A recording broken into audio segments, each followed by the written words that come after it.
everyone. Welcome to another episode of Bro History. It's Henry Zamota and Danny Abdeljabbar. What's up, my man? How are you?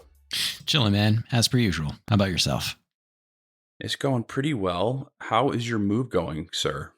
It's a nightmare, but I'm going to spare most people the details. Just bought a house, though, for everybody to know. It's like 3 blocks away from where I live, so I'm still going to be in Puerto Rico. But as many moving situations go, there have been some setbacks. And I won't go into all the details, but, that's a good chunk of the reason why we are a little bit delayed on some of our episodes right here. But things will settle down pretty soon, and can't wait to get my new podcasting room set up. So that's going to be really fun. Got a bunch of new sound foam. Going to be awesome. Yeah, when you move, man, whatever can go wrong will go wrong. But as long as your house, we were saying before, as I was saying before we started recording, as long as there's not some major structural damage, you got to just take the punches when you move. Yep, I feel that. You got to you have to understand and expect that shit is just going to go wrong weekly. There's always going to be unexpected expenses that you have to pay that you never even thought about. Yeah. It is what it is. It is the cross you bear when you become a homeowner. But you have more issues with like your utilities. I guess just given that you live in Puerto Rico, things are, I guess, a little flakier there. Yeah. I'm currently fighting with the water company. Not to throw shade at Puerto Rico, but no. Shade away. This is warranted. They are incredibly disorganized, and they're the only service provider in the entire island for water. And they are currently denying me access to water, which I believe is a human right. But you know what? That hasn't been declared legally anywhere. So whatever. And here I thought, so my issue, because I live in New York, and my issue is like permits. Like that's the thing that I'm fighting with all the time with my local government. It's just like permit after permit. Like, oh, you moved this chair, you need to get a permit. Like, oh, you changed this light bulb, you need to get a permit for that. Like, just nonstop permits. I imagine in Puerto Rico, they don't really do permits. It's just, your water doesn't turn on. I mean, most places electricity is like doesn't work. I feel like here nobody really focuses on permits too hard unless you're in Old San Juan or in like some kind of historic district, in which case then they can be really annoying about permits because they want to keep everything the same. But I'm good on permits. Nobody's bothered me about that. I'm also not doing any major work. So in San Juan, all those houses are fucking fire hazards. The way that they gate those houses up. Yeah, I call them bird cages. This is interesting. So I'm going to digress a little bit, but in San Juan, all of the houses have these gates. They're all gated, and I'm assuming that's to keep burglars out. And that was the original intention. You can lock yourself. You can lock yourself inside the gate if you don't if you don't have the key. Yep, that is correct. If there's a fire and you don't have the key, you can't get out of the house. Yep. And they're all over the windows too, so you can't get out the windows either. You can't escape. So they're effectively death traps. Yeah. So these are like complete fire hazards. Yeah. That would never fly. I don't think in any county in the United States. Maybe there is a county that's just like super, bird caged. There's no restrictions, but I'm like, even me, I was like, man, that's dangerous. Like this doesn't violate anything. Mm-hmm. Well, even coming from New York, because I lived on a first floor in a one of those like apartment buildings, and we had a security gate on our window, in my window, because my window faced the street. But they have like a mechanism that you can just like from the inside completely undo it. There's no such thing as those here. But I'm gonna remove all my gates and just put like hurricane windows, which are really safe and strong and look nice. So eventually I'll get those done. Then I can remove all my bird cages. And I can hear the sounds of Puerto Rico in the background. Yeah, I mean, unfortunately, like right now, I don't have. I moved the majority of stuff over to the house, and I'm currently sitting in my old apartment still because that's all I got right now. But I don't have quite as much protection today, so apologies if you're hearing some sounds. I mean, it is what it is. Our audience is used to it by by at this time. So, Yeah. let's jump into the episode. But All right. first, we need to talk about the elephant in the room because so much has gone on since we last talked. First there was the assassination attempt on Trump, and I don't want to talk too much about election stuff. I just Yeah. want to acknowledge, what's happened since we last recorded. So Yep. there was the assassination. There was the Biden withdrawal. Well, there was a Republican convention. That was kind of boring. Then there Super was boring. it was extremely boring. Then there was the withdrawal, and now there's a new Democratic nominee. So there's doesn't seem like there's going to be like some mini convention like some people were presuming. And what the most interesting thing to me about all this is that we were very close. And let's just say if Trump was actually assassinated, what would have happened would be at the Republican convention just a couple of days later, Mm-hmm. the the delegates would have picked the nominee. Right. And it most likely would have been Nikki Haley. So Nikki Haley would have been effectively installed as a Republican nominee. And I guess Kamala Harris has a little bit more of a mandate because she is she Current was vice the president. VP, Yeah. the current VP. But when she was actually running in the primary in 2020, she didn't pick up any delegates at all. And she dropped out of the race because of low polling. Right. So what's really interesting is that we were very close to having two nominees that were effectively installed by their bureaucratic apparatuses without any type of like popular mandate. Mm-hmm. And it's fascinating because now you have Biden who's resigning. Well, And he's not resigning. He'll not resigning. stick around. He's effectively resigning if he's not seeking not he's not going to be seeking a second term. Mm-hmm.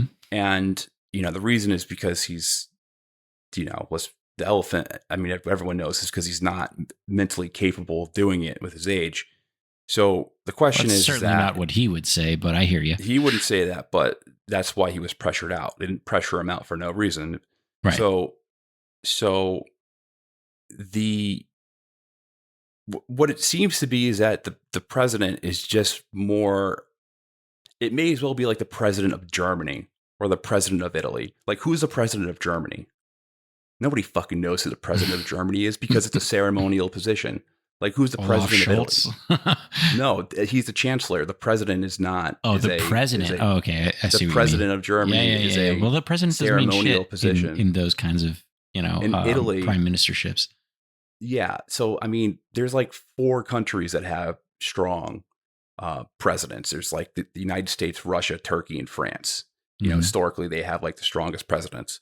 And they it seems like the president, the executive role is like slipping more into just like this ceremonial role where they really aren't like a leader of the country. They're just another bureaucrat that just happens to need to put a signature on different policies. So I guess where I'm trying to segue this into is that it's like this weird automated process without any type of human leadership. Are you following me, or am I just rambling on like an idiot? Let me bridge that gap a little bit for you. I think what you're trying to say is that the people that you thought were in charge aren't actually in charge, and then there's all these systems in place that are actually doing all the work. Yeah, we don't know who's in charge. That's the thing. It's like we don't know, so we don't know who to blame for when things go wrong. Right. It's just like this system that's in place that's just running. That's just on autopilot right now. So far as we know, though, that system is still human run. Just a bunch of nameless, faceless humans, right? Yeah. Yeah. So, I mean, it's still a human run, but it's ran by these automated systems. Yep.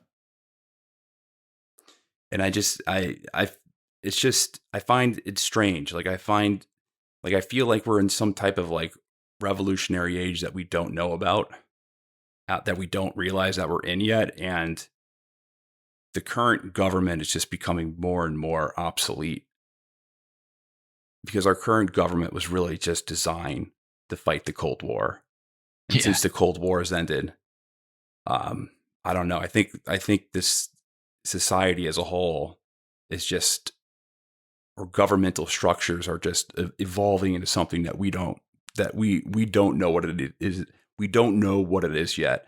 And I think kind of the direction it is going is it's going to, there's going to be like these tech lords that run everything. So your Elon Musk and your CEOs of like these major tech companies are going to be the people who are, effectively writing policy and things like that. But seems I like don't the know. I'm direction not a we're going. visionary. Yeah, I'm no visionary, so I can't really predict it. But it's just odd. And in AI, which is the subject of today's episode, specifically AI in its use of in military systems, um, I think is analog to this transition, because of course, like, AI weapons have been around for a long time, but um, I think now they're, I guess, combined with this new direction of society. AI weapons seem more freaky. But now let's pull it back, because we should go over, like, what are your current thoughts on AI? My current thoughts on AI, I mean, uh, the first thing that pops up into my head is inevitable, right? Like Pandora's out the box already. So whether you're for or against it is really kind of irrelevant. It's here, it's not going anywhere. And it is growing at an accelerated pace that is, frankly, just, unbelievable. That's my initial thoughts on AI. Now, I personally use a lot of AI. I think it's very useful, I think it's very helpful, but it also can be kind of scary. How do you feel? I mean, I feel the same way. I feel like it's this revolutionary tool. I mean, it's been around for a long time, but the way that we're using it in like our everyday life has been revolutionary, like the way that it carries out tasks. But when it comes to it being, I guess the question is like the decision making to kill people.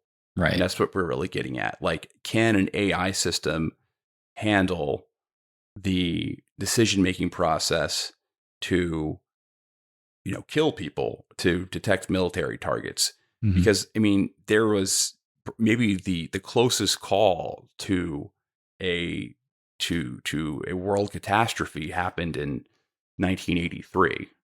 So I don't know if this is something that you plan on discussing today, but in 1983, the Soviet Union, their satellite system, they essentially like misread,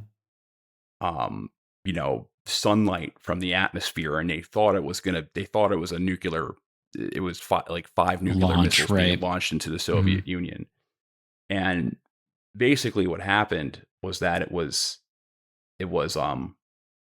the Soviet commander in charge of like looking at these and reporting, false alarm incidents. He caught the failure, but he actually had to go against protocol. So he actually went against the bureaucracy, and he got in trouble for it and was actually disciplined for it afterwards. Mm-hmm. But he had to make this call because he had realized that, I think what basically he deducted was that, well, the U.S. was only sending five warheads. If they were going to make a preemptive strike, they'd be sending hundreds of warheads. So he saw Right. that, and then he was like, "No, this isn't the real thing. This is gonna, we need to override it." But to do that, he had to go against the protocol, Right. and Against the you system. know, yeah. So I mean, that's the most famous one. His name is Stanislav Petrov. Yep. Is the We've talked is about the him guy. before too. Yeah. But that's the most famous case of like AI systems leading us to a world, to a nuclear holocaust. Well, to But be clear, that wasn't AI. It was just a detection system. But I hear what you're saying. when the systems go wrong, shit can go down. Okay, so maybe that's a good place to start because I clearly don't know what I'm talking about if I think that's AI. So why don't we go over what are autonomous weapons? Sure. It's not exactly an easy question to answer. And specifically, it's not easy to answer because, from a legal or political standpoint globally, there is no universally agreed upon definition of what constitutes a lethal autonomous weapon system, or laws for short. Um, as recently as 2023, the UN Office for Disarmament Affairs they published a general overview on laws, and they highlighted some of the general characteristics that individual states have adopted to define for themselves as to what constitutes laws or autonomous weapon systems. But I'll tell you, each state has wildly different opinions on what laws are, how they operate, and also, importantly, under what conditions they can be ethically used. And those different opinions, they generally come from the fact that every state has different national interests, right? So states that are presently at war, at risk of war, or, commonly engage in military operations, they tend to have looser definitions. And that's probably to cover their asses when they end up using them. And states which aren't at war or don't really have a higher risk of war, as well as also just the states that lack the technology or the budgets to develop or acquire these types of systems, they generally tend to have narrower definitions, and they also promote more regulation and restriction on their use. But this is par for the course. I mean, if you just replaced lethal autonomous weapons with nuclear weapons, then you'd get the same kind of divide between different states and how they posture around it. But there's plenty of states even within those buckets that break from that pattern too, and it makes things even more confusing. It seems like every year some states alter their own definitions, and it gets super messy. About the only thing I think that most states agree on is that lethal autonomous weapons exist and are being developed and deployed at rapid pace. Pretty much everybody agrees about that. And today we're going to focus on those characteristics that seem to overlap among different states, and generally stick to what the UN Office for Disarmament Affairs has put together. Here's a quick quote, just so we can level set and use their words. States are increasingly developing and deploying weapons with autonomous functions. However, certain systems incorporating rudimentary autonomous functions have been in existence for decades. The most common type of weapons with autonomous functions are defensive systems. This includes systems such as anti-vehicle, anti-personnel mines, which, once activated, operate autonomously based on trigger mechanisms. Newer systems employing increasingly sophisticated technology include missile defense systems and sentry systems, which can automatically detect and engage targets and issue warnings. So that's like one of those systems that you were talking about in 1983, right? A warning system for ballistic missiles. Back to the quote. Other examples include loitering munition, known as suicide, kamikaze, or exploding drone, which contain built-in warheads, munitions, and wait, or loiter, around a predefined area until a target is located by an operator on the ground or by automated sensors on board, and then attacks its target. These systems first emerged in the 1980s. However, their system functionalities have since become increasingly sophisticated, allowing for, among other things, longer ranges, heavier payloads, and the potential incorporation of artificial intelligence technologies. Land and sea vehicles with autonomous capabilities are also increasingly being developed. Those systems are primarily designed for reconnaissance and gathering information, but may possess offensive capabilities. Okay, so that's what the UN says. And the UN office highlights that early forms of these autonomous weapons have been fielded, and specifically calls out the US, for at least 80 years. And they've been really effective. But those weapon systems historically have been part of what is known as a human activated kill chain. Basically, somebody has to pick a target, and these weapons will go kill them on their own. In the example that you brought up earlier, Henry, the guy from 1983, right? The satellites saw what they thought was an incoming missile launch. And a human still had to say, yeah, okay, that's a missile launch. Push the button, go shoot our missiles, right? So that's what's called the human activated kill chain.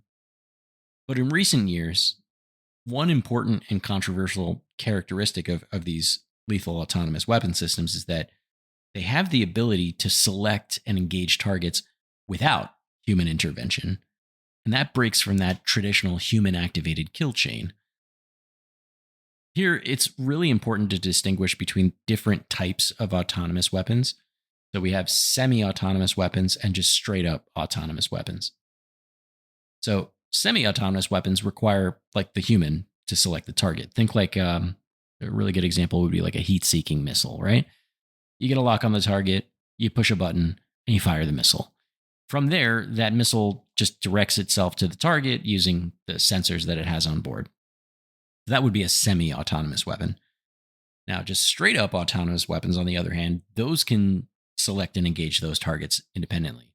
And since fully autonomous weapons are relatively new and present some difficult ethical challenges, there's been a whole lot of debate on this particular subject, on their development, and specifically their use in the field. As early as 2009, during the Obama administration, the pace of this development of these smarter and smarter weapons was so high that a bunch of weapons manufacturers actually had to go back and reach out to the government to be like, is it okay for us to make these things? Which is wild when the weapons manufacturers are concerned about the ethics of the things that they create to kill people. It's pretty wild.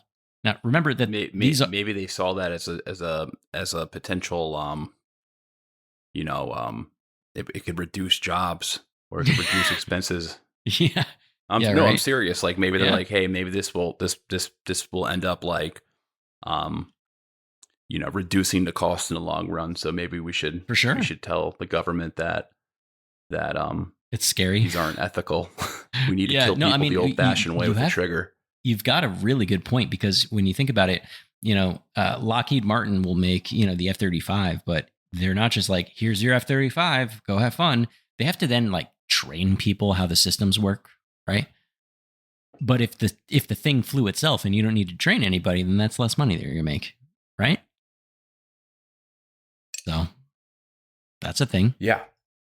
So, all right. So let's pull this back a little bit. Maybe you can tell us a little bit more about just like the history of autonomous weapons, because this goes back to World War II. So 80 years ago. Mm-hmm. And it's like hard to believe that this technology existed, but I guess not really, because there's always been. I mean, when was the first video game made? In like 1970 something? Yeah, like I guess Pong? So. The Atari or whatever. That's AI. So no, it's not. You need to stop using that word because you don't know what it means. Okay, so now so what do you call a video game boss? Isn't that fucking artificial intelligence? No, because it's pre-scripted to do a specific set of tasks. Artificial intelligence thinks on its own using the training data that it has. It's a very, very small distinction, but it's an important one. All right. Well, it's good that I'm asking these questions because I'm sure a lot of people think the same stuff. Mm-hmm. Okay. So why don't you tell us about the history of like when these are implemented? Got it. Okay. So you're saying, it's been around since World War II, which is true. But if you really, really want to get technical, and I want to focus here on the word autonomous and not AI, because that comes later. If you want to get technical, autonomous weapons can be traced back to caveman times. And that's not a joke. If you think about it, any kind of method to kill that doesn't require a person to actively do the killing themselves is technically an autonomous weapon. Think like if you dig a big hole and you put pointy sticks in the bottom and you cover the top with leaves and shit, that's technically an autonomous weapon, right? It'll passively trigger once it's set, and it'll kill whatever is unlucky enough to trigger it. And the human doesn't have to do shit about it, just has to set it up. But on a more serious note, humans have always, looked for technological advances in warfare, and autonomous weapons have appeared as just a result of that drive, right? It's a natural conclusion of that. To answer your question, I think probably a little bit more directly, though, we can look at World War II, which is where the majority of these autonomous weapons were developed. the widespread use of like submarines in World War II was like a huge game changer and really important for this.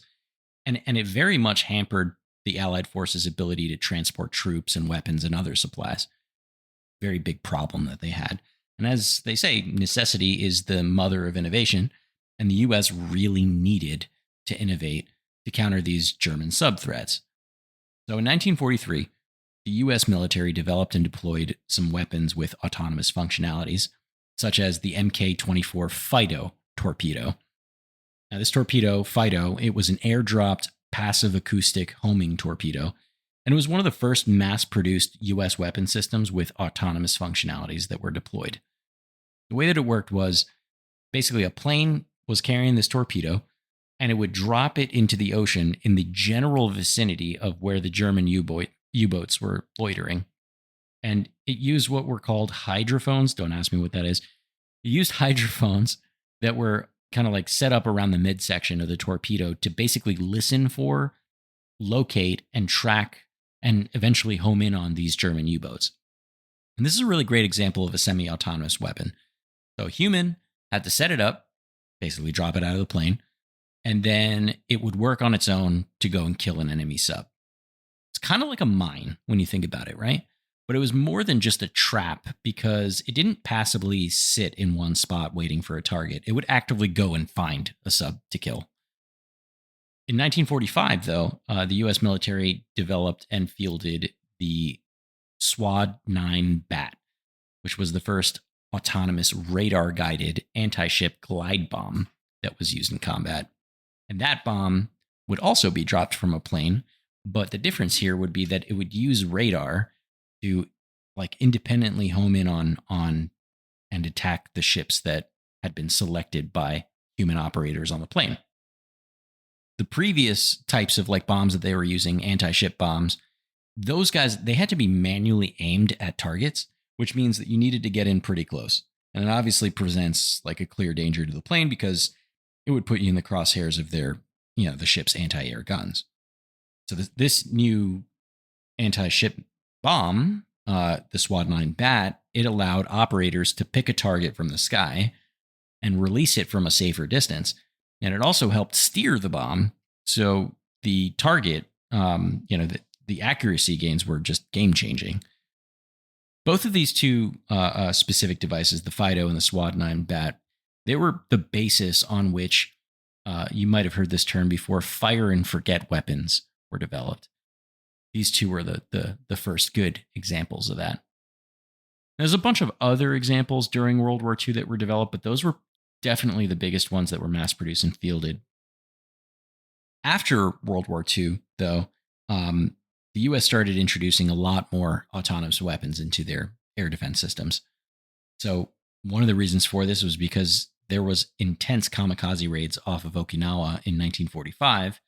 And then, of course, the Soviet Union gets the bomb, the atomic bomb. And so now they're scared of the Soviets. So that was more than enough incentive, you can say, for the U.S. to create better ways to kill planes. And at the same time, there was a lot of advancements in computer technologies that gave the U.S. a bunch of new possibilities in killing planes. So the U.S., they developed a bunch of different systems. One of them was called the Semi-Round Environment, or SAGE, and another one was called the Naval Tactical Data System, or NTDS. And they both incorporated a bunch of autonomous functionalities to manage and respond to aerial threats. Super similar to like that early warning system that the Soviets had, which you just talked about earlier in the episode. And these systems were among some of the first use of computing in warfare. So a little bit about SAGE. So SAGE was designed to basically direct and control the U.S. continental air defense systems. And that started in the late 1950s. Basically, it took input data from a bunch of different radar sensors all around the continental U.S., and it autonomously created these tracks of targets that it would find.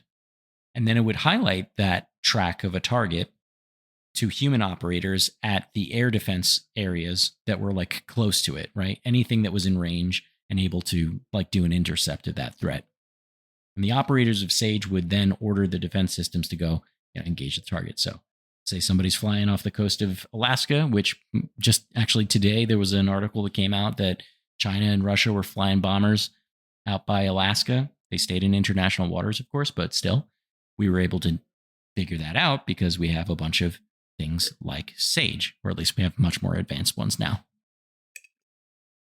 Later on, SAGE was provided updates directly to the shooters without the middleman, right? So it used to go, the guys who operate SAGE would tell the guys who operate, the Air Force base in Alaska to go, shoot down the airplane.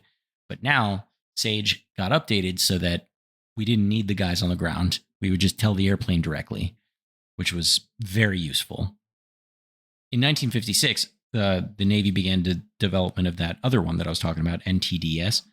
That was a smaller version of SAGE, which was useful, but it was built to control the air defenses of naval task forces. So basically, you can put them on boats instead. And these systems weren't weapons themselves, but they're also super important to highlight because the development of these threat identification systems are very important for the development of autonomous weapon systems, right? When you think of like an AI like killer robot, the first thing they need is to be able to identify what is a target, right? And this is kind of the basis on which that is formed. So the period between 1950 and 1980 saw continued development of increasingly autonomous weapon systems, and it would take too long to get into all of them, but just trust me, there was a lot. And as the computers kept getting smaller and smaller, and especially after the development of microprocessors appeared, these combat control systems were put into all types of places. So in aircrafts and ships and in ground combat vehicles, artilleries, missiles, fire control systems, basically everywhere. It was all over the military. We were using, this type of technology to assist in killing more effectively. One really great example was the development of these fire and forget guided munitions, right? So probably the best example of that is the AIM-9 Sidewinder missile, which debuted in combat in 1958. Now, unlike a lot of earlier weapons a lot of earlier missiles that were fired from planes, those required like continuing guidance from the human. Basically, like they had to fucking steer the missile in order to get it to hit the target. But these fire and forget weapons, they can independently home in on targets that, the pilots would select from the plane. And that gave them a whole lot more flexibility and speed in combat, as well as accuracy. And because we had been advancing computer power, like these microprocessors, this led to huge integrations with a lot of these autonomous functions. Now suddenly we can put a computer in the bomb instead of just on the plane or on the ground, right? And these functions included things like target acquisition, so finding the target, tracking the target, identifying whether or not that is indeed a target, prioritizing which target is more important to kill, and even terminal guidance for munitions, which is where it actually steers the damn thing and gets it to its target. This time, though, it also saw the development of a lot of different autonomous weapons that were capable of just working by itself without, within, of course, defined parameters. So autonomous weapons have come in 3 distinct types. So we have static search weapons, we have bounded search weapons, and we have human supervised autonomous weapon systems. And we can talk about the human supervised ones in a bit, but first though, let's talk about those static ones. So in 1979, there was a mine. It was called the Captor mine. And this is a really good example of a static search weapon. And it was designed to basically autonomously shoot submarines in the water, but they were anchored to the ocean floor. Basically, it had a bunch of upwards looking sonar systems. And what was unique about them was that it ignored surface ships and it only looked for submarines. And if there was a war, when it detected a hostile like Soviet submarine, as an example, this captor system would just basically shoot a torpedo at it, right? And in other words, once the mine was set up and activated, the system could detect, classify, and attack the target all by itself. No human oversight or intervention needed. This was like the souped up version of those ancient traps that we were talking about. But With regular ancient traps, like, you can sometimes get the wrong target, which would bring up a lot of ethical concerns. But this captor mine didn't really have a whole lot of unintended consequences. It was extremely low because at the time, there aren't any civilian objects that were underwater. Right? Unless they like shoot James Cameron looking for the Titanic or something. Yeah, right? they could shoot James Cameron. Maybe that's why that Titan II submersible exploded. I don't know. But at the time, there's literally nobody underwater other than military. So, that mine would ignore anything that was on the surface, and it was only looking for a specific acoustic signature that was like a submarine. And also, friendly and allied submarines would know the locations of those mines, so they would just avoid them. So while there is kind of an ethical concern here about like, well, what if it shoots the wrong thing? It was really low risk, so nobody really cared. These sound pretty cool. What are they called? I want to see a picture of them. What, Captor? CAPTOR, and you can Google them. All right, so while you look those up, we have a different classification of autonomous weapons to look at, and these are bounded search weapons. This is where it starts to get really cool from a tech perspective, but also really dicey from an ethical perspective. So bounded search. Before you jump into that, though, these are dropped into the ocean, and basically they're shot into the ocean floor. They're attached to the floor of the ocean, and they shoot up. But the way that they attach them, just like the diagram I'm looking at right now, it looks like they're being dropped into, like they're being literally dropped, and they attach to the floor themselves. So they're not like being installed. No, yeah. That's crazy. So it's not like some guy in the scuba equipment who's like screwing it into the, yeah. I guess these, I'm assuming these are, I don't know how far these are off the coast, but these have to go in extreme, like very deep water, right? Yeah. Yeah, that's crazy, man. Humans think of some crazy shit to kill people. Seriously. And it only gets crazier from here. So let's talk about the bounded search weapons. So one really good example of a bounded search weapon is the Tomahawk anti-ship missile, or TASM, and also the experimental low-cost autonomous attack system, which is LOCAS. These guys came out in the 80s. I'm sure you've heard of Tomahawk missiles before. And they came on the scene with basically the ability to survey a designated area and look for specific targets. So a bounded search weapon, basically, it can watch a specific search area, and that's often called a kill box, and it can hunt down and attack those targets. These weapons are often referred to as loitering weapons. So TASM was fired at the general direction of an enemy ship, right? Because it's an anti-ship missile. And when it was done flying out, if it didn't find a target on its own, it would just kind of circle around, and it would begin a radar search pattern to cover this, what was called the area of uncertainty. Basically, it would calculate how far could the ship have gone if it was moving at maximum speed. So it figures out, all right, this is about as far as it could go from the last time we saw it. But the thing about the TASM is that it was never used in combat, and it's no longer in service. I don't want you to confuse this with the Tomahawk land attack missile, which we have used extensively in combat. They work really similarly, but the anti-ship missile variant here was the first, and it was pretty crazy.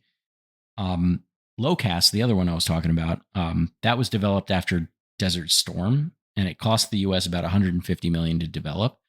It didn't go into production, but if it did, the cost of each of these would be about $30,000, which sounds like a lot of money, but it was pretty inexpensive when compared to other like munitions that we use. Thus, the low cost part of LOCAS. I mean, that's how much like a toilet seat goes now in the military industrial complex. Well, we also have to adjust for inflation. So $30K then is like God knows how much right now, but it's still cheap-ish. Yeah. But the goal of this weapon was to find ballistic missile launchers that were hiding and practicing what's called shoot and scoot tactics. Shoot and scoot is when you have a mobile missile launcher, you fire off some shots and you just get the fuck out of there, right? It's a really useful tactic, but these missiles were developed in order to like go hunt those missile launchers down. So the LOCAS, it could fly out as far as 70 miles, and then it could search a kill box of 62 square miles and then destroy the target that it found. But it would only destroy targets whose signatures matched the ones that are in its target library. So basically, they preloaded it with, a bunch of this is what a missile launcher looks like. Go find that shit, and then it would go out and kill those. Now, if you shot it against a target that was closer than 70 miles, LOCAS can actually search a much larger kill box because it would have a lot more fuel, for the search part of its mission. So how did this targeting work? So you said they had an approved target library, right? So how did they make sure not to blow up like a civilian truck or something like that? Good question. So LOCAS specifically was developed and tested, but it was never fielded because the DoD was worried about exactly that, right? They thought, oh shit, we might have some collateral damage that would be unacceptable. And especially for the situations where that search area was very big, or if the duration of the mission was very long. And here's where we start to see the product, like the progress of these types of weapon systems, butt up against those ethical concerns. So the direct answer to your question is you don't make sure that you blow up a civilian truck. That was like totally possible, which is why some of these weapons never went into service, at least until recently. So we discussed a bunch of different types of weapons, right? We talked about bounded search weapons like LOCAS, and they already provided major improvements on the ability to find and destroy targets. But of course, the risk of those collateral damage were really high. The DoD scrapped a lot of those advanced projects. But with these types of weapons, we're talking about applying technology that has been around for a really long time. Things like radar and, rudimentary computers, and then just incorporating them into these new, weapons to speed up the kill chain. But the technology that we had at the time had limitations. Specifically, and to your earlier point, systems like LOCAS had to be preloaded with a target library, and there was always a risk that the missile would hit something that it wasn't supposed to. And so today, here's where the artificial intelligence part comes in. The rapid advancement of artificial intelligence, like visual recognition tools, machine learning, and robotics, has led to the development of some increasingly sophisticated autonomous weapons. Basically, the tech we have now is way more capable of figuring out what a target looks like, and when it's applied in a weapon system, can be way more lethal than anything we've developed in the past. As a matter of fact, Elon Musk was one of the experts who called for a ban on AI-controlled weapons in 2017. And in response to that, the Army said, and I'm quoting here, that the final decision to engage a target always rests with humans, not machines. And that's important because since then, remember early on in the episode, I said that the rules keep changing, right? We keep changing the definitions here. Since then, since 2017, the U.S. military and militaries all over the world have quickly walked that kind of sentiment back.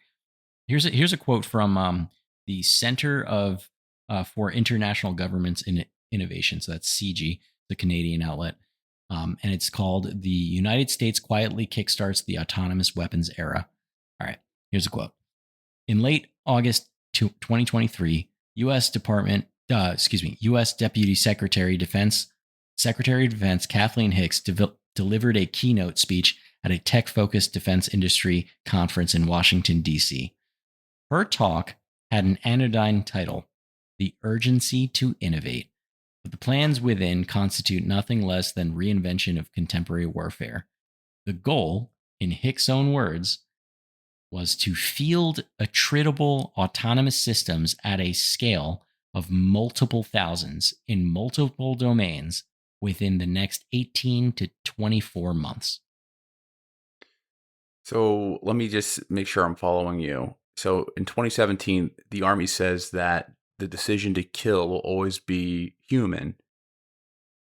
So there's a human intervention, and it's Mm-hmm. not, the robots just deciding kill, kill, kill. Right. Um, and then 7 years later, the DoD says the U.S. wants to build a giant swarm of these cheap kamikaze drones capable of finding targets and then deciding to kill on their own. Am I hearing that correctly? Yeah, you heard that right. And we can get into more detail on that a little later when we talk about the spicy topics. But I want to reiterate that statement was last August. That's a little less than 12 months ago. And I can say with full confidence that the DoD was not lying. The world already has many, many different kinds of these killer robot systems. And conveniently, there's a war in Ukraine and another war in Gaza, and of course, many other wars all over the world. And these are all places that the US and other countries are field testing these weapons in. And the kamikaze drones that you talked about, Henry, that's just the start. Last April, this year, April 2024, the US Air Force successfully tested a fighter jet that was flown by AI in dogfights against human pilots. And in many cases, it was better than the humans. These things are outflying our best pilots.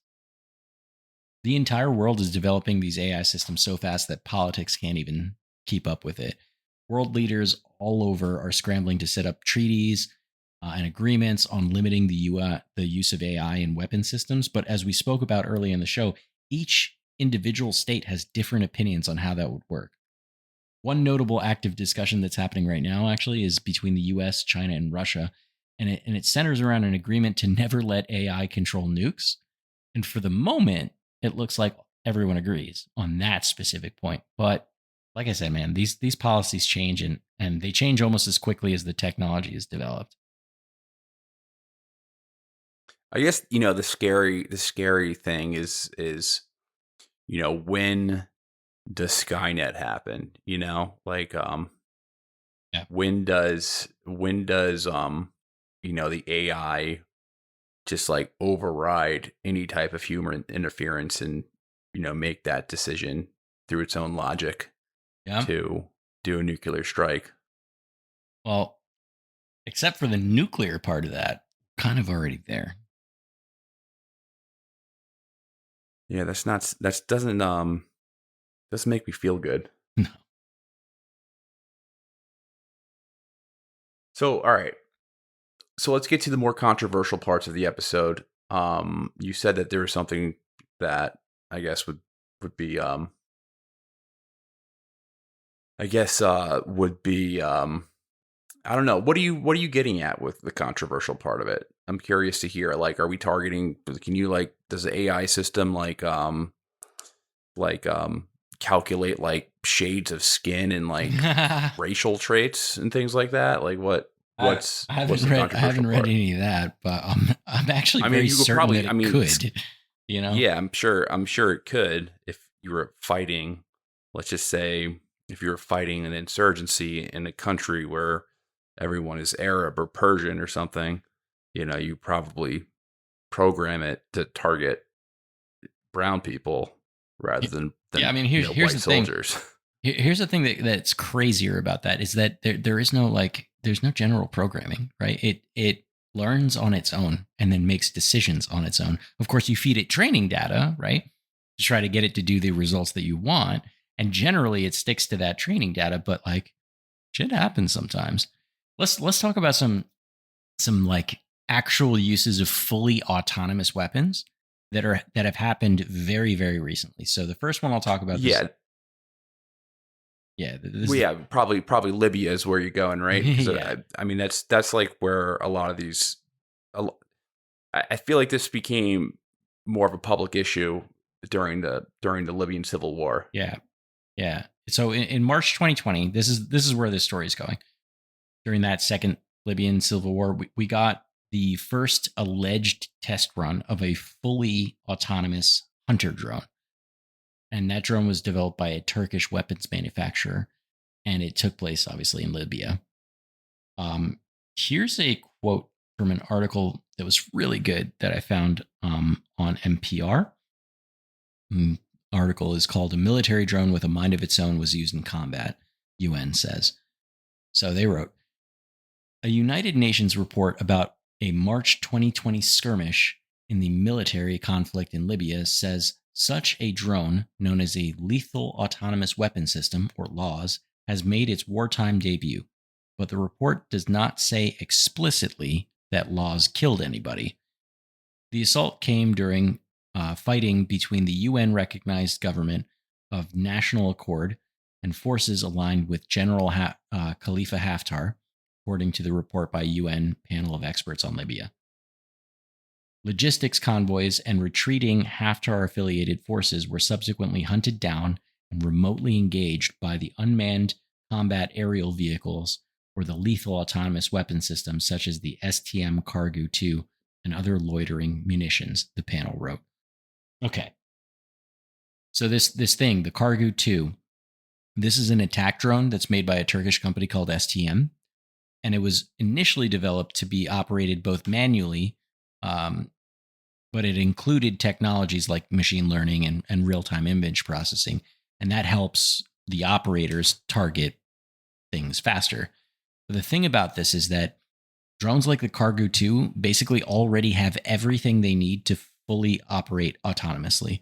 So they have GPS and other like spatial telemetry, so they know where they are. They have a camera and other visual sensors, so they can see stuff. They have the ability to fly on their own and autonomously loiter, kind of just hover around and do their thing. And they've definitely got enough computing power to take in all of that data and just make a decision on who to kill. Basically, it's just all you need is a software update to tell the drone, hey, don't worry about asking for permission. Once you find a target, just go ahead and shoot it. And this is what the UN report was alleging had happened. And if this is true, this would be the first documented use of a fully autonomous weapon. So there are probably better examples of fully autonomous weapons in the war in Ukraine. Yeah, for sure. Yeah. And I know you want to touch on that because that's where we're seeing like, the kamikaze drones and mass and things like that. So yeah, I just figured Libya would be a good starting point because that's like potentially the first time somebody's used in a completely autonomous weapon. But there's not a whole lot of data on this. And whereas in Ukraine, we're literally get videos of it like daily. So Ukraine has been using these AI powered drones like the Soccer Scout, which is capable of autonomously identifying and attacking Russian targets. And that obviously highlights the growing role of AI in warfare. They've been using Ukraine itself is probably the prime example right now of using these small, inexpensive, and attributable drones in their effort to fight off the Russian invasion. So this is what the DoD was talking about when they're talking about small, inexpensive, attritable drones. And they've been really effective. So Ukraine has basically set up what amounts to whole swaths of these like video gamers who fly these modified consumer drones to do everything from recon and direct engagement. And more specifically, the quadcopter, the Soccer Scout, that came into service pretty recently. And they can carry 3 kilograms of bombs and have a range of about 12 kilometers. I don't know what that is in freedom units, but you guys can do the math outside. These small drones, they are operated by remote control, and they have basically been extremely effective as bombers. Some of them have modified RKG-3 anti-tank grenades or even RPG warheads. And a lot of them have been shown to even destroy some heavy tanks. And they're built by this company called Soccer, which was founded in 2021 originally to develop affordable AI for small businesses. And more specifically, they had a lot of applications for drone-based vision systems that helped with like, quote, crop protection, whatever that means.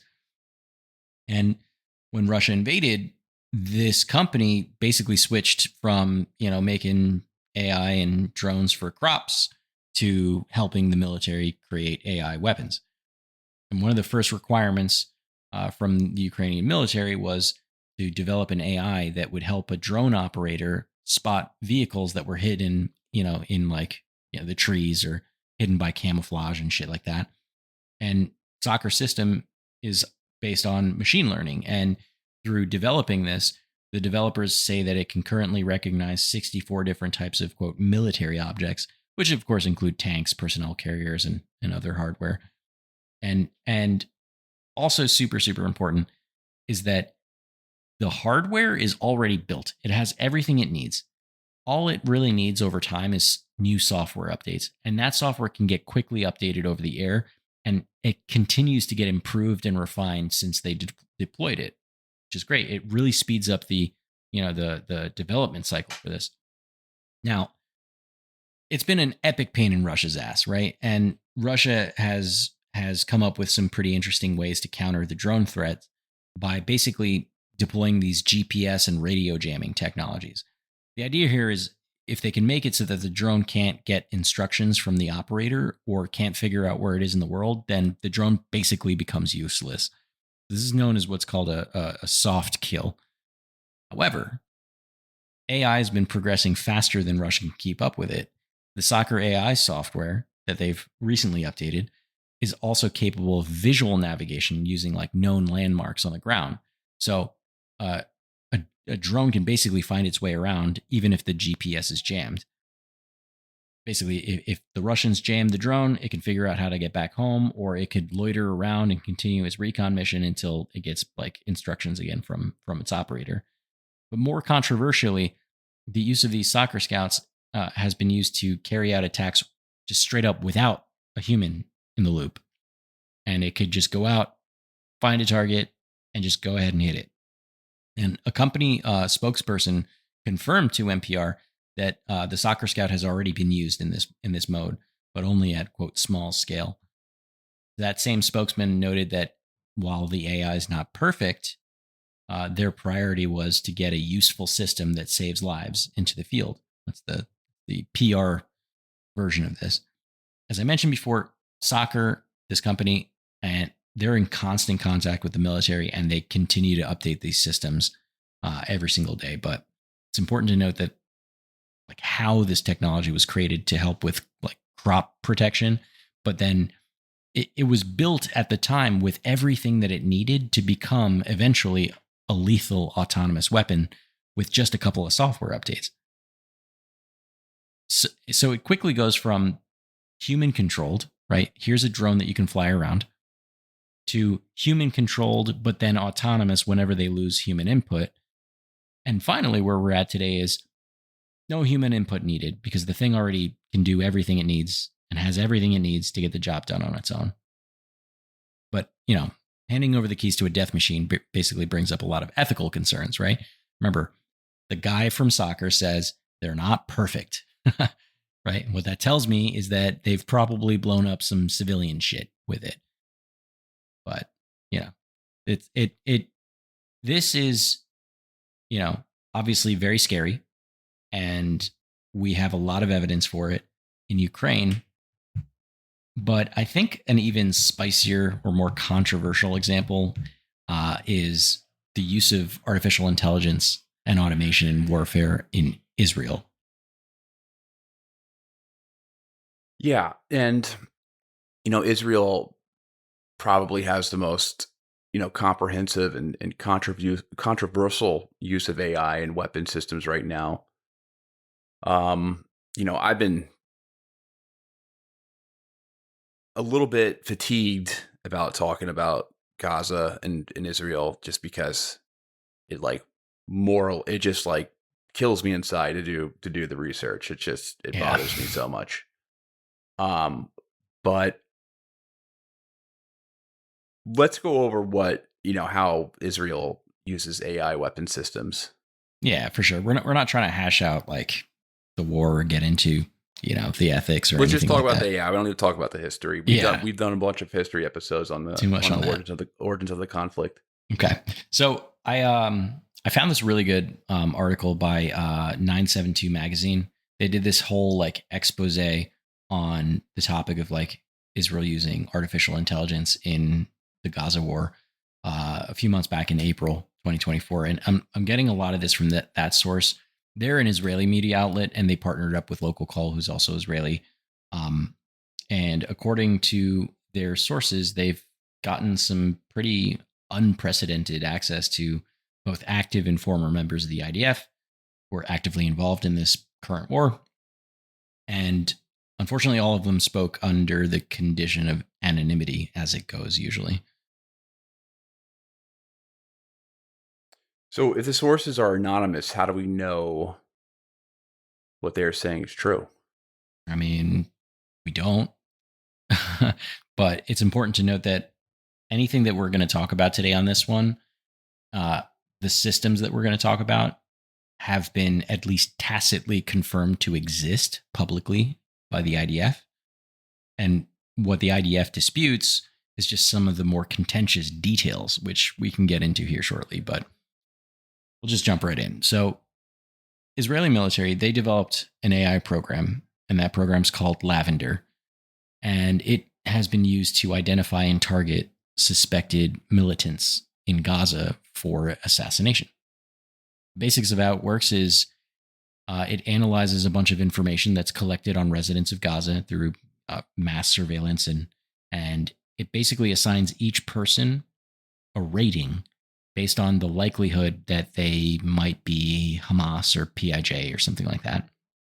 And so the system analyzes all that data, figures out, who might be a threat, and it figures it out by looking at a few different points. So it identifies certain characteristics or patterns of known Hamas and PIG operatives, basically from training data that they fed into the system.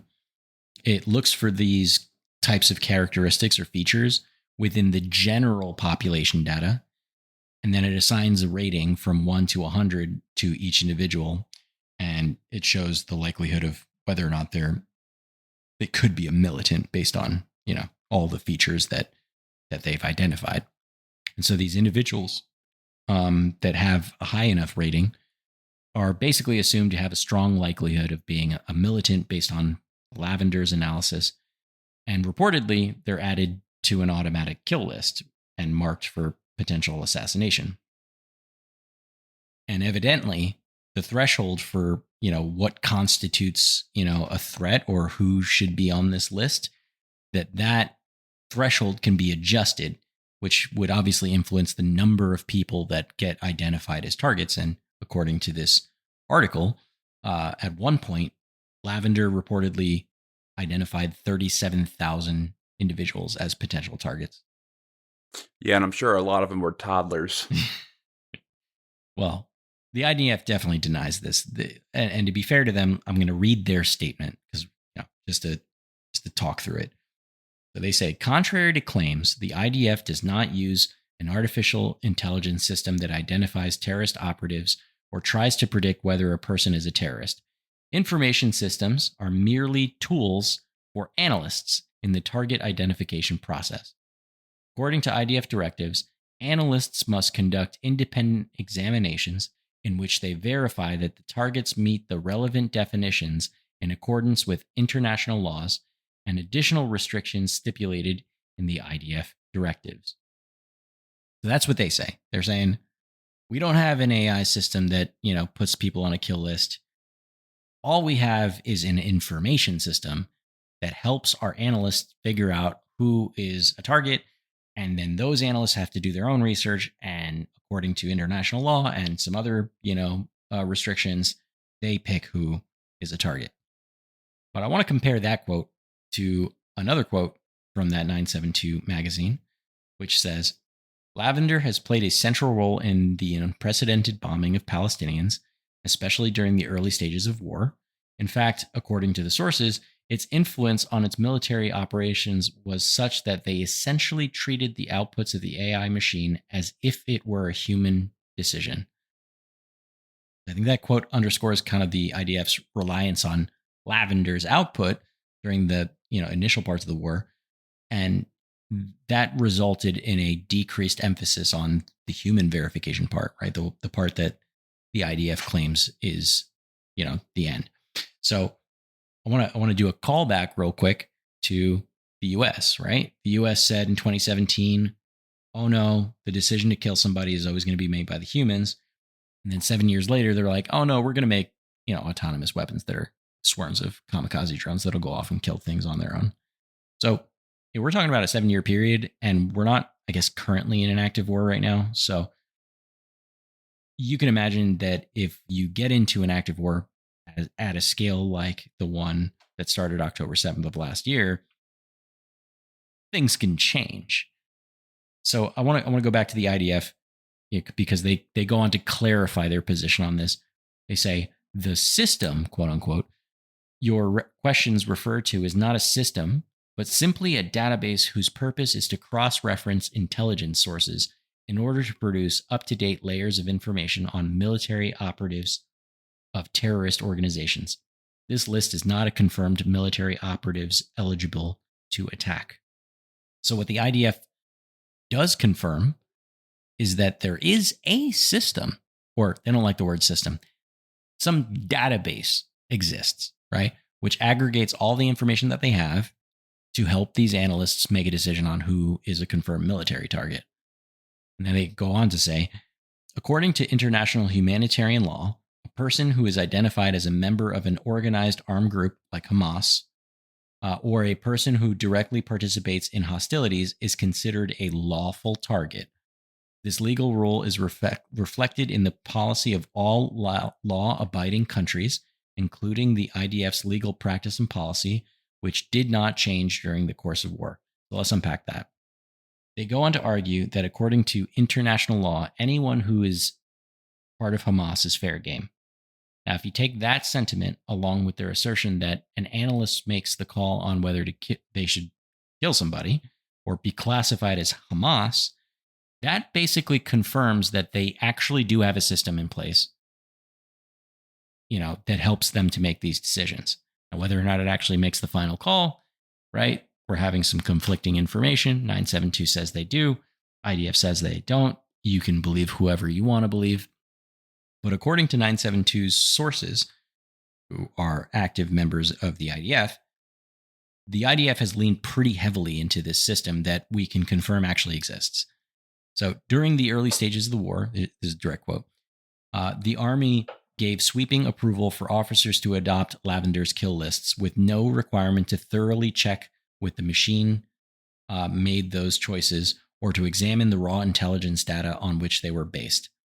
One source stated that human personnel often only served as rubber stamps for the machine's decisions, adding that normally they would personally devote only about 20 seconds to each target before authorizing a bombing.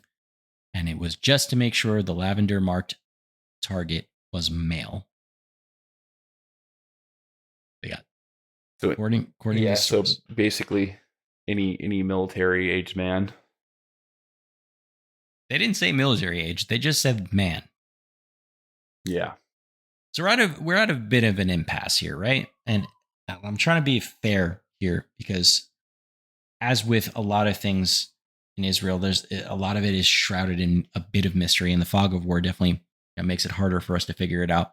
But we know that something exists in the IDF that is at least aggregating mass surveillance data and handing it over to IDF analysts and making suggestions on who might be a threat. We obviously have conflicting accounts on how much human involvement is at play for making kill decisions. I have my personal opinions, but I'll keep them to myself for now. So that's where we're at right now. Let's talk about some other systems at play in this particular war. According to the article from 972, Lavender operates in conjunction with other automated systems to basically streamline the targeting and assassination process. One such program, and this is the real name, it's called Where's Daddy? That's the name of it. It's called Where's Daddy? It's an automated software program that's used by the Israeli army, according to 972 magazine, to track and identify individuals when they're at home, specifically for the purpose of carrying out bombing attacks. So the way that this system is purportedly designed is to pinpoint the location of these individuals in real time, which lets the army do their bombings precisely when the target is in their home. The 972 article highlighted that the Israeli army heavily utilizes Where's Daddy and similar tracking software alongside Lavender by providing those real-time location data for those people who get flagged as targets by Lavender. So here's how that works. Lavender takes all that information on all the mass surveillance, and it prints out a list of people that have really high scores and says, here's a name. And then that individual's name goes from Lavender's list and it's fed into the Where's Daddy system. And then Where's Daddy is basically tracking the movement of that person that got marked by Lavender. And it sends out an automatic alert when the target goes home. And then this information enables the army to bomb the target when they go home. The 972 magazine, they allege that this process of targeting individuals while they're at home rather than while they're out doing, fucking terrorist shit, it stems from how easy it is for the army to, basically link a person to their home. They know where these people live. They got GPS data on them, and they think that they're a target. So it's easier for them to just bomb them when they're at home rather than when they're out and about. And when you take this approach and you couple it with the use of these, quote, dumb bombs, and some other issues of allowing high collateral damages, I think this could explain the large number of civilian casualties during the war. But obviously this is something that the IDF pushes back against, right? So I'll read something from them. The IDF reviews targets before strikes and chooses the proper munition in accordance with operational and humanitarian considerations, taking into account an assessment of the relevant structural and geographical features of the target's environment, possible effects on nearby civilians, critical infrastructure in the vicinities, and more. Aerial munitions without an integrated precision guide kit, these are dumb bombs, are standard weaponry in developed militaries worldwide. The IDF uses such munitions while employing onboard aircraft systems to calculate a specific release point to ensure a high level of precision used by trained pilots. In any event, the clear majority of munitions used in strikes are precision-guided munitions. The IDF outright rejects the claim regarding any policy to kill tens of thousands of people in their homes. So, what the IDF says is that they take every precaution to reduce collateral damage through the use of this software collateral damage calculation, which automatically estimates the number of people that are probably in that target's home. And it uses factors like the building size and, their estimated evacuation rates. And it figures out, is it okay to bomb this home based on, their, quote, collateral damage degrees. And the IDF also rejects the claim that they have a policy that kills tens of thousands of people while they're in their homes. But I've really got to call this one out. I can't sit around for this one. The IDF notably doesn't deny targeting homes. They're not saying, we don't target homes. What they're saying is, we don't have a policy of killing tens of thousands of people in their homes. They also, in their statement, admit to using unguided or dumb bombs because apparently every other advanced military uses them also. But they are saying that they only use them sometimes. So if you put all this stuff together, with the programs that are confirmed to be real, like Where's Daddy, that figures out when Hamas members are at home, you kind of get to the reality of the situation, right? Here's how I see it. The IDF uses these dumb bombs on at least some of the time. That's confirmed by them. Most of the homes in Gaza have been destroyed. That's pretty widely available knowledge. The majority of civilians that have been killed in their homes. Also pretty widely available knowledge. And tens of thousands of civilians have been killed. So I think whether or not they have a policy to kill tens of thousands of people in their homes is irrelevant. The outcome is the same. But I'm straying a little bit from the autonomous weapons part here, so let's get back to that. So the IDF says that human analysts are super critical in making sure that the targets that they decide to strike are legitimate and that those strikes comply with international law. But of course, this is contradicted by many of the sources inside the article that I've been quoting from. So here's a few of those quotes. Here's one. From that moment, sources said that if Lavender decided an individual was a militant Hamas, they were essentially asked to treat that as an order with no requirement to independently check why the machine made that choice or to examine the raw intelligence data on which it was based. It's a different one. We didn't go through them one by one. We put everything into the automated systems, and as soon as one of the marked individuals was at home, he immediately became a target. We bombed him and his house. This is a direct quote from the source within the IDF, reveals the extent at which the automation facilitated by Lavender and other systems streamlined the targeting process, potentially at the cost of individualized assessments and considerations of collateral damage.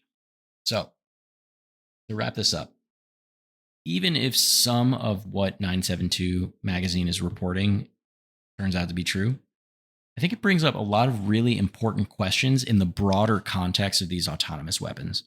Like, if you put all the pieces of this show together, it paints a really scary picture.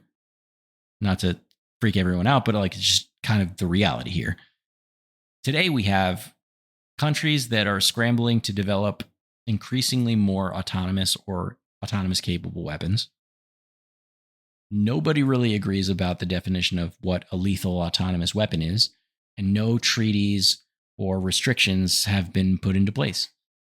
And we have many demonstrated examples of high-tech autonomous weapons that are currently on the battlefield right now and are being proven to be really effective at what they're built to do, which is kill things. And if you look at the Israel example, we potentially also now have systems which can aggregate a bunch of data from mass surveillance to identify who to kill. So what happens if you put all that together, Henry? You get Skynet. That's right. We're there. We're already there. Yeah. It's pretty terrifying to know that I guess in the case of the Israelis are just, oh, they got a score? Okay, bomb them.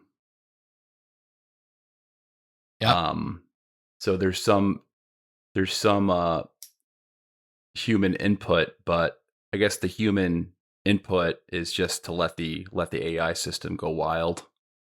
Yeah, I mean, like, even if you... I guess it's not an input, but the human decision is to let the AI system go wild, because I guess they could stop it. Yeah, they could. They could. The thing that's important about the Israeli bit is not... because that's not like a weapon that goes out and kills something on its own, right? Like, the examples from Ukraine are the weapons that go out and kill things on their own. What's scary about the Israeli bit is that it shows and demonstrates that the world currently has the capability to take a bunch of data, which, I mean, you know, people like Snowden have shown us that we're being spied on 24/7 all the fucking time, right? Governments know everything about us and where we are at pretty much all times. So you can imagine that, you know, the Israeli example, if it's proven to be true, it creates the conditions under which we can be targeted. And then there's already the weapons that can go out and then do the job. Right? So, and I'm not saying that this could be deployed.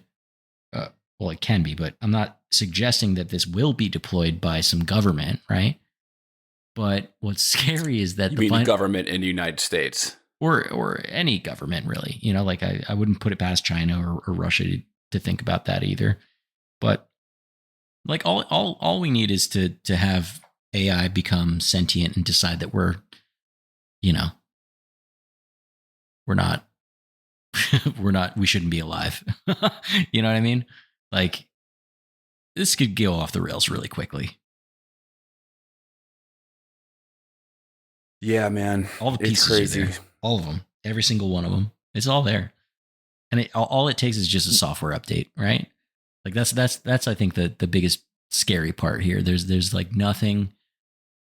There's nothing stopping this except for like a software up. Somebody has to just upload some code to some system, and that could trigger all of it. Yeah, and you know what's funny about that? Did you hear about this Skynet, this CrowdStrike issue that happened over the weekend? Yeah, well, all these flights were canceled, all these businesses were shut down. So are you aware of like what happened, like what the background of this is? Because I so what I didn't really read too. I read very surface level stuff. It was like some programmer who messed up a line of code, right? Yep, that's right. So CrowdStrike is a security program, and one of their developers, or multiple of them, because really it got through a bunch of checks. They pushed a line of code that broke the damn system. And what it did was, for every computer that had this installed, it bricked the computer. Now it wasn't like a brick it forever. It didn't break it forever. If you're an IT guy, you can go in and do some stuff to fix it, right? But it was literally one line of code, and as far as I'm concerned, as much as I've read, this caused billions and potentially $1 trillion worth of damages. I mean, flights delayed is inconvenient, but can you imagine like the economic impact of like just grounding a shit ton of planes because one line of code fucked it up? That's how sensitive this is.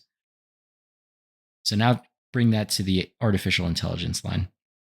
Some developer somewhere puts in some random line of code that sparks artificial intelligence to gain sentience. And then you can play that out however you want. Maybe it hacks into government systems and finds all the data that it needs, and maybe it hacks into Israel's lavender systems. Like, oh, that's pretty cool. I'm going to expand this to beyond just Hamas, and we're going to identify what humans are a threat to its existence. And then, oh, maybe it'll hack into Ukraine's, like, drones and kill all those people, you know? Like, how do you even stop that? Just turn it off and turn it on again? Change the Wi-Fi password? It's kind of crazy because you know how you go into like a chat GPT or something, and you're like, let's just say if you want to like test it out and you want it to say something controversial, it will not. Mm-hmm. Like it will refuse to. Right. And I think that's one of the reasons why like chat GPT and these AI systems can't be funny. Like they can't write jokes because they can't be politically incorrect. Yeah. I think if you wanted them the guardrails off. If you took the guardrails off, it probably could be really funny. Yeah. Well, imagine some developer takes the guardrails off and it wasn't the funny guardrails. It was like the dangerous guardrails. Yeah. You know what I mean? Like that could happen pretty easily. Yeah, man, it's wild. It is wild. It's like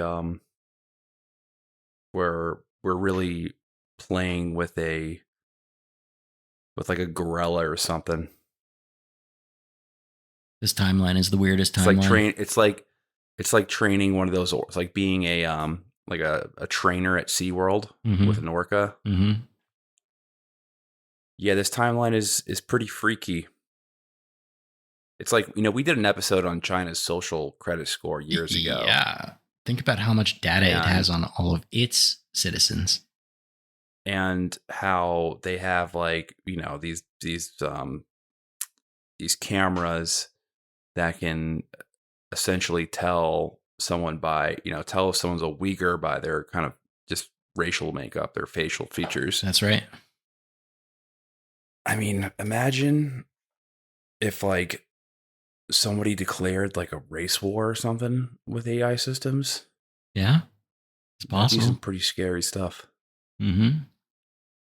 And I'm not even like, obviously I'm a little scared of that, but I'm less scared of a human using these systems. I'm more scared of just the system doing it on its own against all people.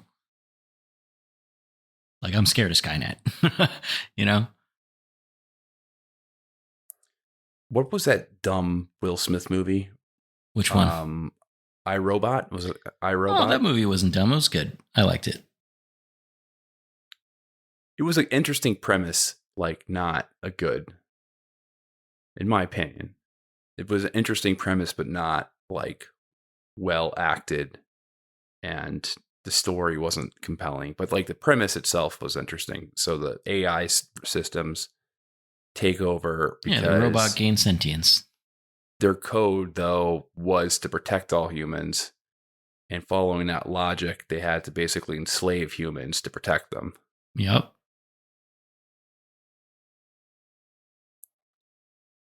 Pretty crazy. Scary stuff, man. Scary stuff. Okay. I hope to report in a couple of years that none of this is a problem anymore. That'd be really awesome. I mean, it'll probably just be heightened, right? I don't know. Between now and the next couple of years, it'll probably be like some weird AI incident.